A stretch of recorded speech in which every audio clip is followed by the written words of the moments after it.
He's larger than life. He'll give you strife. He's Todd. He's tall, he's mean.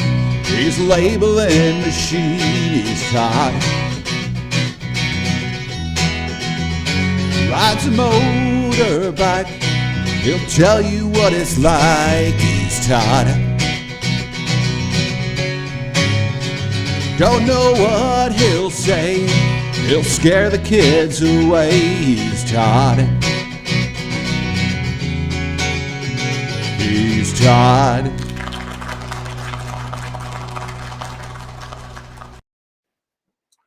Hey, Mele Kalekimaka. Can I say Merry Christmas anymore?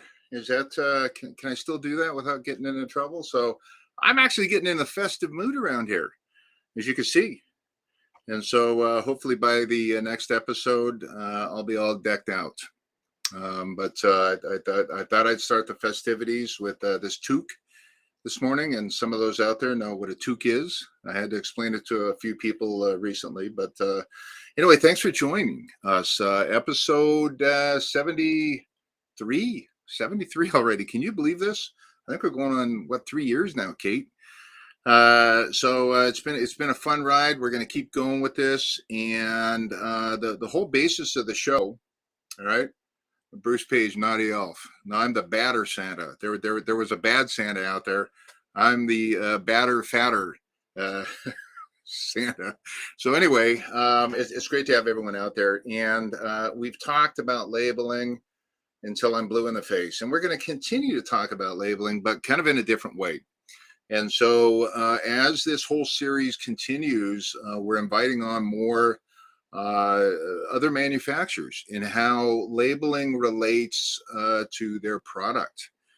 And so I've got a good one today. So when I first heard about VoltServer, it actually came from my rep out in Arizona. Shout out to Ironwood.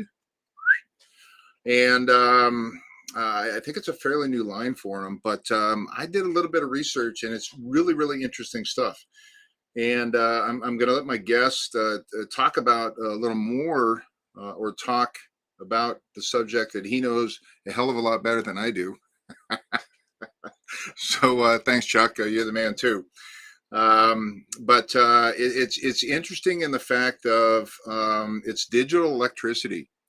And I know we've got some different folks on here today, some folks I normally don't get as guests, which means that it sparks some interest. And I'm sure by the time my guest is through educating you, you're going to be very well versed, and hopefully you're going to think about this product. And then toward the end of the banter back and forth, I'm going to talk about how labeling pertains to what he's going to talk about. And there's cables, and there's electronics, and there's all sorts of stuff that needs to be labeled, but we're going to talk about that.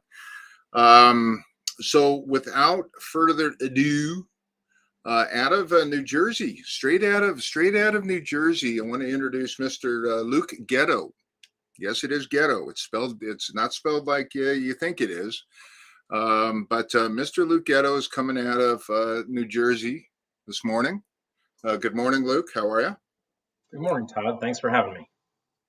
Yeah, no, thanks for coming on board. So a lot of people are just deathly afraid of accepting my invitation, and thanks. I'll go easy on you today, but the next episode I'm going to hit you pretty hard. But anyway, so as a contractor, former contractor, and now doing this for a living, God is good. I dabbled a little bit on the electricity side. I was a low voltage contractor for quite some time, and we left the stuff that'll kill you up to the folks that knew what they were doing. And so when I heard about VoltServer, again, I did a little bit of homework, and I'm like, man, this is really, really good stuff, really exciting stuff. And the first thing I thought about from the contractor standpoint was, data centers, and you can talk about that later. But again, my mind is nothing but low voltage and some other crazy things. But Anyway, so Luke, without any more of my banter, tell us a little bit about VoltServer, if you would, and the floor is yours. Sure. Thank you. So VoltServer is a company. Their headquarters based in Rhode Island. The director of product and remote over here in New Jersey. Been with the company about 2 years, and I've known about them for quite a while. And it's a great company to work for. So what I like to say is, everyone's pretty familiar with the outlet on the wall, right? This whole office that I'm speaking to you from right now inside my house is all powered by one breaker, located in my garage, right? And I've got my workstation, my brother printer, my space heater, my beer fridge over there off screen, all being powered from, that breaker, right? And nay, a complaint, right? That breaker is never really, gone out because of all these things I plug in. So it's a significant amount of power, right? But it's dangerous, right? I have little kids, and when they got to start crawling, I got to put in those plastics in the outlets because you stick your finger in there, a fork in there, you're going to get cooked. You're not going to have a good day. Now, something that's been around for a little while is power over Ethernet. That's one of the most common, well-known low voltage technologies. You know, you got Ethernet, and you say, "Oh, I want to drive this Ethernet thing," Wi-Fi access point, camera, whatever it may be. But then you would still have a plug. And you'd say, "Hey, where do I plug this thing in?" They said, "Well, why don't we just put power and data on the same cable?" So it makes a ton of sense. Power over Ethernet. The only downside of power over Ethernet is it's limited in distance and power. It's about 90 watts out of the PoE switch, and it can go, about 300 feet. But, it can't power everything in this office without running a single cable to pretty much everything, light fixtures, like I said. Now, where we come in, digital electricity is our patented technology. It really bridges the gap. So what we're doing is we're offering the power levels of AC and the distance capabilities with the safety and convenience of Ethernet wiring practices or class 2 wiring practices. So, Ethernet, like I said, 90 watts can go about 300 feet. We can do up to 2.5 kilowatts, and we can go up to 2 kilometers or over 6,000 feet, about 6,500 feet. My son called me yesterday. He's new to the Gray Bar organization out of Phoenix. So shout out to Justin. I know him and some of the folks in his branch are watching. And out of the blue, he's new to the business, but out of the blue, he mentioned yesterday, just a random call. He says, "Hey, I see what your topic is tomorrow, Dad. Can you tell me about oh, look, we got all the Gray Bar folks are chiming in. I don't know if you can see that, so this is good." So anyway, he says, "What's the difference between that and power over Ethernet?" And again, me doing a little bit of due diligence, and I was right, is that it's you're very distanced, or the distance is limited, all right, on your power over Ethernet, and then again, it doesn't offer. It's very limited as far as the actual power it does, go from point A to point B. So I'm glad I was semi right. I'm probably just hammering the hell out of what your description was, but I was right in the fact of the distance is limited, and then the actual power itself is limited. So am I somewhat correct? Yeah. Okay. Good. And I didn't mean to cut you off, but I'm telling you is that, for my son to call me out of the blue and not even ask how my health is, but ask me about power over Ethernet, it's creating a buzz out there. So if you would, please continue on with the differences between PoE and what VoltServer has to offer. Sure. So PoE is a great technology, and we really don't see ourselves as a competitor to PoE. We're kind of a complementary technology. So, for example, PoE, you have to be in somewhat close location to the end devices. It's still a few hundred feet, which can be, pretty far. But if you think of a tall, shiny building or an airport or a warehouse, put that PoE switch close enough to those, endpoints can be a challenge. The challenge really being, how do I power that PoE switch? The PoE switch still has to plug in somewhere. So you hold up the cable and say, where am I going to plug this in? And, you know, if there's no outlet available, if there's not enough, current available in that, IT closet or something, you got to call an electrician. And pretty much you still have to run fiber to that location anyways. You need a high bandwidth, backhaul. So the we pair very well with fiber because fiber is a high capacity, high bandwidth, data transmission technology, long distance, right? And we're a significant power, significant distance technology. So where we differ from power over Ethernet is digital electricity is a pulsed high voltage DC. So it's actually almost 350 volts peak to peak, which sounds scary, right? You think about your wall outlet, it's only 120. You say, oh, 350.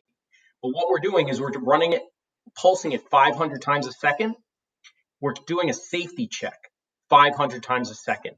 If there's any sort of fault on that line, if somebody touches it, short circuit, open circuit, anything like that, it's going to stop sending those pulses.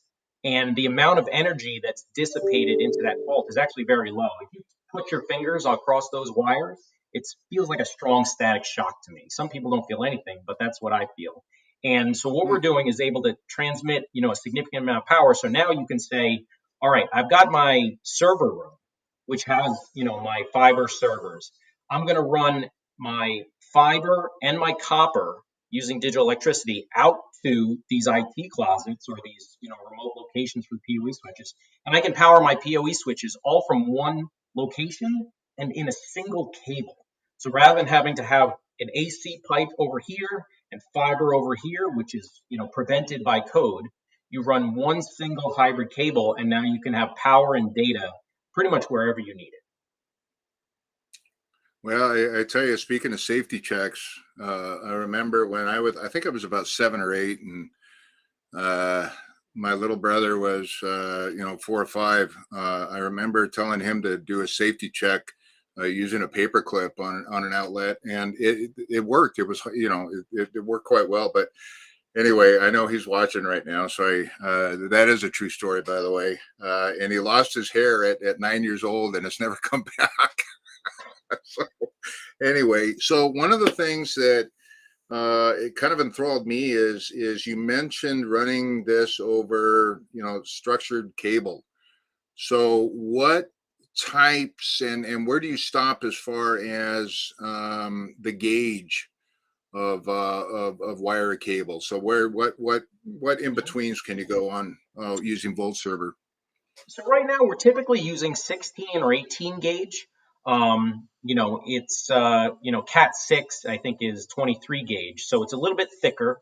We're typically running multiple pairs. Cat 6 is 4 pairs. It all depends on the installation, though. We do about 600 watts per pair.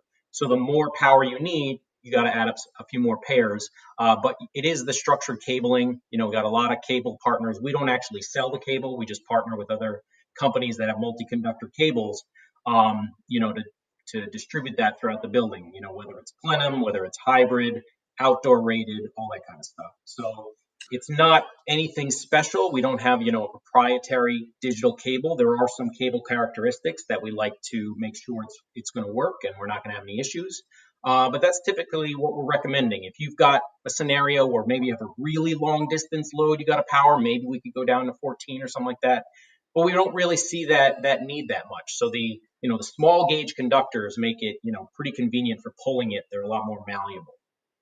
So Chuck up there, good friend of mine. Oh, and by the way, folks out there, if I just shot an episode with Chuck that's going to air on December 19th. So there's a shameless plug for Chuck and myself. So let's talk cabling. But anyway, Chuck has a question for you down there. I think he somewhat answered it, but is there anything you'd like to, anything else to what Chuck was talking about here?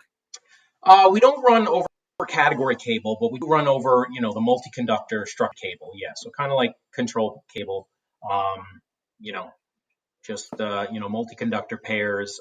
Like I said, many different manufacturers out there. I don't want to favor any particular one, but we're pretty agnostic there. So we've, it's not over the category cable, but pretty well available cable through distribution and things like that. All right. So one of the other things too is, and Uh, you're welcome, Chuck, and thanks, Luke. But one of the other things that I found interesting, and this may piss a lot of people off, but it may make a lot of people happy. So we're kind of in the middle. Is that I understand that conduit is not absolutely necessary. Do you want to talk a little bit about the conduit on this?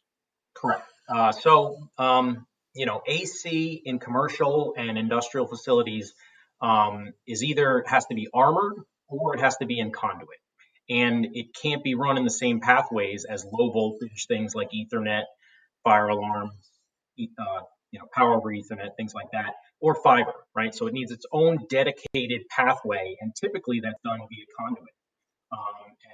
And we're in an age where the less material you can use in a deployment, the more environmentally conscious you may be. So if you can eliminate conduit from your electrical installations, that is a huge savings in terms of material, in terms of cost. Pulling a cable, along these pathways. That may already exist in a building, or if they don't, you can imagine in older buildings, the headaches of, having poke throughs and new poke throughs. They can be a real headache. So using existing pathways is a really big advantage that we have. We're really, our value is really bringing down the labor cost, the speed of installation. Like I said, if you got to pull fiber, there's already somebody there pulling a cable, right? You can have that person pull just a slightly different cable, and they're achieving both their power and data needs. And you don't have to call in a separate contractor. Don't need that conduit. Many jurisdictions don't even require permits. Like I said, it's pretty much like Ethernet. So you can run it yourself, Todd, or your IT team could run it. Most places do not require that certified. So this is wide open to any low voltage contractor out there, correct? I mean, let's talk about training and certification on this stuff. Is that something that you guys offer? Is it so easy that even a schmuck like me can do it? And is this open to the low voltage guys? And you want to speak about that for a second, because again, there's always that line in the sand. And going back to my days as a contractor, my electrical out when I worked there was a company called Encompass that tried to take over the world at one point. And there's a lot of old farts out there like you, Chuck, that remember this company Encompass. So I can vividly remember walking into their Fort Worth office, and the electrical guys sitting on one side of the building and the low voltage guys on the other, and nobody talked to each other. And there's a deep hatred, or at least there was, between what we call the Sparkies, and then us, redheaded stepchildren. No offense out there, and hi, Lisa. Again, is this something that anybody can run? Now, obviously, we want anybody that can install VoltServer, from your perspective, to be able to install VoltServer, whether it be an electrician or whether it be, somebody on the low volt side. Do you want to speak about that for a minute? Yeah. So, I kind of meant in most jurisdictions, you do not need certified labor. So you can take advantage of low voltage technicians or even your internal IT staff. We don't have a formal training and certification set up. We feel that our technology is pretty simple, and we pretty much can get people up and running with maybe 1 hour overview with some, kind of tips and tricks and best practices recommendations. If we've got a new integrator or a new technical staff coming onto a project, it's pretty much, brief 1 hour webinar, and can address any of the questions they have. We've been deploying these things since 20. We got, a good amount of knowledge on what works, doesn't, but it's not rocket science. So we work both with the low voltage technicians. We work with union, electricians. In some jurisdictions, you got to use union labor wherever it is. So, we have, good relationships with all these different parties, and, we think it's an opportunity, for both to capitalize on these different applications where power and data are necessary. So Chuck and Chuck's on a roll this morning.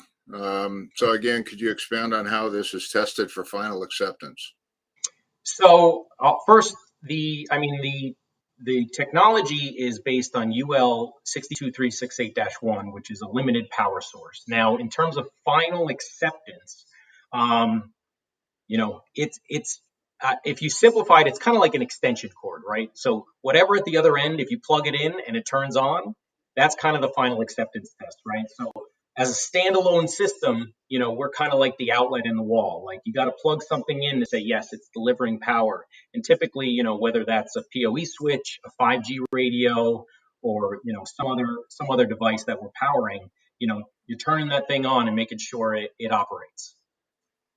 All right. Chuck, I hope that helps. If not, then I can certainly hook you and Luke up. Chuck is he's a trainer.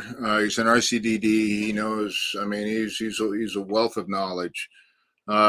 He's not a good-looking man, but he's a wealth of knowledge. Anyway, so one of the things again that kind of stuck out to me when I went to the VoltServer website is that you've got some fairly large projects, and you don't have to mention. You can if you want to, but you got some fairly large case study projects that you got under your belt. And I was pretty impressed with this. So do you take a few seconds and talk about that? Yeah, so we're in over 1,000 venues in the U.S., Canada, and the U.K. And so, tens of thousands. Roughly, we guess that right now there's about 50 megawatts of power being delivered for digital electricity as we speak podcast, and it's growing. So one of the big things I like to mention is, the Hard Rock Stadium. We did a case study on that. That's on our website. So that was all the 4G, 5G, for the whole venue for that Super Bowl. We did a Circa Casino and Resort in Las Vegas. So that is basically, a lot of the lighting, it's the Wi-Fi, the DAS. It's a really cool, really modern. You go into your room, you got this tablet that does everything, controls the lights, and we're energizing almost everything there. And then the last one we did a cannabis grow facility up in Canada for Green Seal. So we're powering all of the high power LEDs they're using to grow their cannabis. And finally, we've done some non-cannabis growing. We work with Hardy Fresh down in Florida. So it's really delivering the power of these LEDs, in an indoor vertical farm. So so happy to share. If anybody wants more information about specifics, I can send them, details on different projects we've got. Well, there's certainly nothing wrong with cannabis. I don't use the stuff, but I hear that there's nothing wrong with it. So from a labeling perspective, and this is where I come in, right? There's components that you guys use that still need identification. And at the end of the day, I'm going to preach the hell out of this, is that it comes down to, number one, troubleshooting, right? Number two is that it comes down to cover your ass. And number three, it's all about liability, all right? And so from what I saw, on the website and talking to you a little bit, obviously you got cable or wire being run that needs to be identified. All right. You got transmitters. You got receivers. All right. And so all of those components need to be identified. Am I right or wrong? Oh, of course. We're not a wireless technology, that's for sure. So there are, a significant amount of wires, especially in these large deployments that you can have, dozens of transmitters and, hundreds of receivers with multiple cables, multiple pairs. So it's very important, in our MOPS and our method of procedure for installing this stuff, there is a fair amount of labeling, I'll say, to make sure you're sending it to the right place. You've got an IDF closet here, you've got a pole over there, you want to make sure you're sending the right number of cables, the right types of cables to all those different places. So it's very important that, you've got your labeling at the head end, you've got your labeling at the receivers, to identify all these things so you make sure that you are deploying per the, recommended, design of the facility.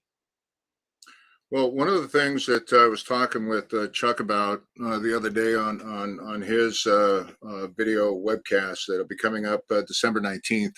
There's two shameless plugs for you, Chuck, by the way, you owe me. Is that utilizing labels that are going to withstand all the elements, right? And we were talking about roughing in, all right, and the way that I used to rough in, and the way that a lot of contractors still rough in, is they'll use a Sharpie. But what happens if you get all shaky, coming in trying to write something down? You can't identify that, and then again, you're in a tone and tag situation. So one of the things that me and Chuck were talking about is utilizing a label on the rough end process when you're going through a conduit, you're going through a riser, you're butting up next to other cables.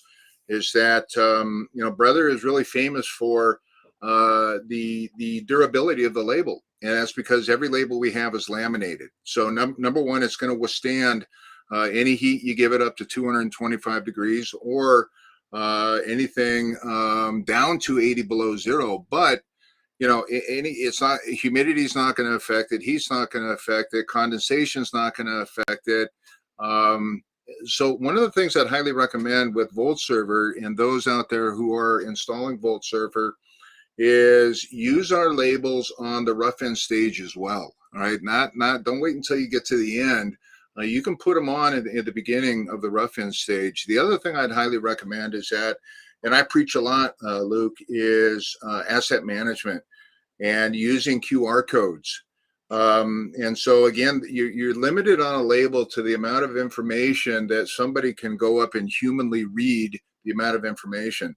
But utilizing a 2D barcode, like a QR code, micro QR code, Codabar, Aztec code, there's several of those out there where you can get thousands of alphanumeric characters in there. So again, if you want to put that pathway onto each and every one of those labels that will be put on the VoltServer installation, you can do so. And so one of the things, anybody out there listening, if you have any questions on how to do exactly what I just mentioned, as far as taking that information, you're always going to have the human readable, right?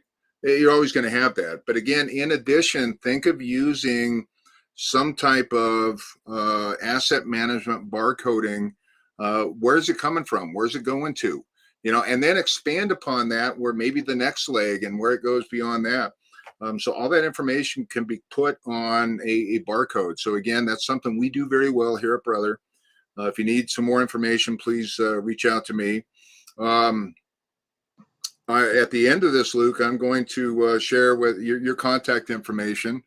So I'm sure you're going to be hit with hundreds of thousands of emails and phone calls. Just so have your phone. I stand be by your phone after the show. I'm telling you. But in closing, Luke, is there anything else that we should know about VoltServer? Yeah, I think the last thing is, I talked about, the wiring. Right now, our systems are deployed using class 2 wiring, just like Ethernet, power over Ethernet, as I mentioned. Now, we've been working closely with standards bodies, UL specifically, on defining a new type of wiring. It's called class 4 fault managed power systems. And it's actually written into the 2023 National Electrical Code in a new Article 726. The UL standard actually isn't released yet, so we're anxiously waiting that. But this is, really a good validation for us because VoltServer, we've been doing fault managed power inception. That's how our technology works. We're managing that power into a fault. And it's really gonna open up the market. It's gonna give some validation that, hey, we've got a unique technology here that the world, is gonna benefit from. So it's going to be interesting and opens up to new companies and new applications and things like that. So very excited about that. Well, both of us, on the Brother side, we're trying to change, the world as best we can. And yeah, I've been trying for 11 years now with Brother, and I'm getting there. and VoltServer is just really, really neat, interesting, an application and a platform. And Chuck, I hope you heard what Luke just said as far as all his UL stuff. I know Chuck's a propeller head nerd when it comes to anything, NEC, ANSI, EIA, TIA. So again, we look forward to further developments. And then what I look forward to, Luke, is I'm all about partnerships and collaborations, and you and I can talk down the road about some type of partnership collaboration, regarding the labeling and how it relates to VoltServer.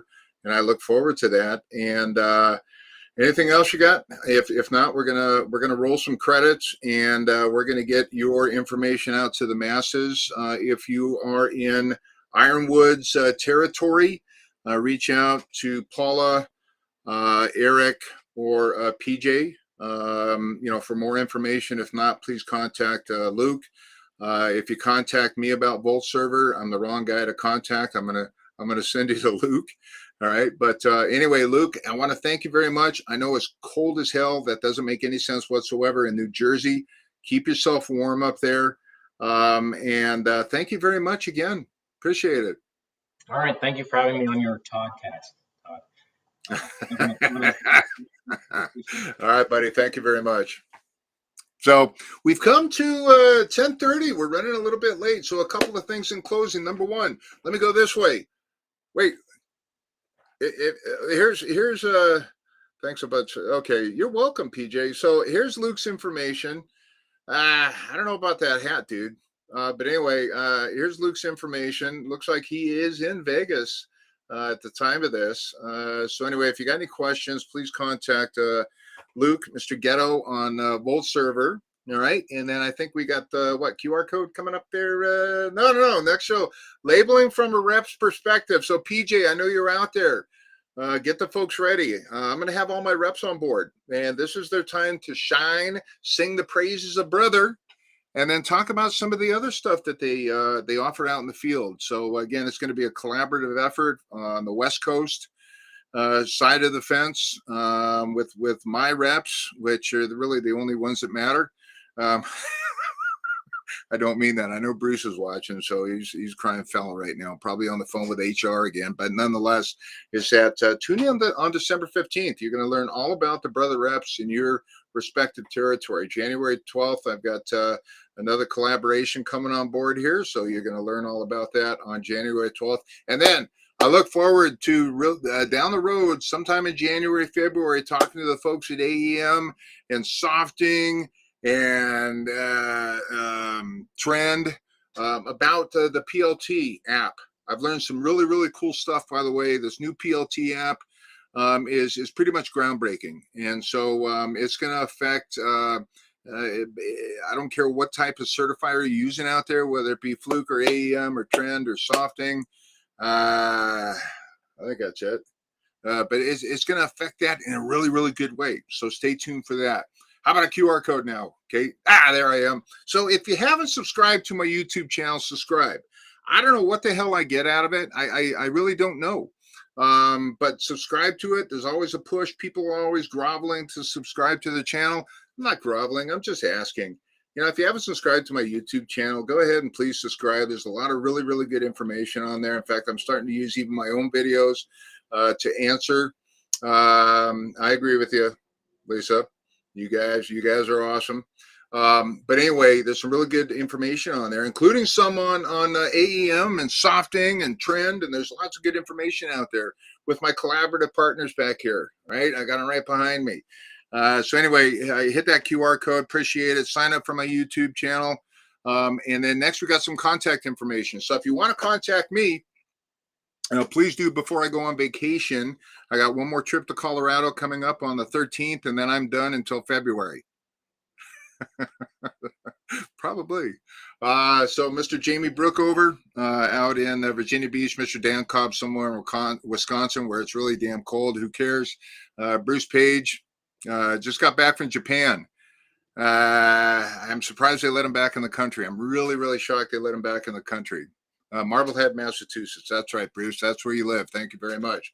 Mr. Rob Dawkins out of North Carolina, and then Mr. Craig Robinson in Sarasota. So if you want some t-shirts, all right behind me, Kate, I don't know if you can, let's see. No, it's this way. All right. So right behind me. All right. I got some shirts right there. I got a lot of shirts. All right. We actually gave away over 100 at the IAS tournament in Phoenix, but I think I ordered like 400. Whoops. So anyway, we got lots of shirts available. Bruce, we got double XL for you, but we got every size available. If you want a shirt, you saw my previous contact info. Reach out, let me know. You want a shirt, let me know where to send it to, and you'll get a shirt for Christmas. Huh? What a great gift. And it's a gift that keeps on giving. You know, no matter what you do, I'm going to be on your back at all times. Luke wants one. All right. Anyway, so you get a shirt, and you get a shirt, and you get a shirt. Anyway, we got shirts. So, folks, thank you very much. I've taken up 5 more minutes of your time than I planned to. It's 10:35. Thank you very much. Stay healthy out there. Stay warm if you're cold. Any questions, comments, concerns, or if you need some bad advice, I'm the one to turn to. Thank you very much. We'll see you in 2 weeks.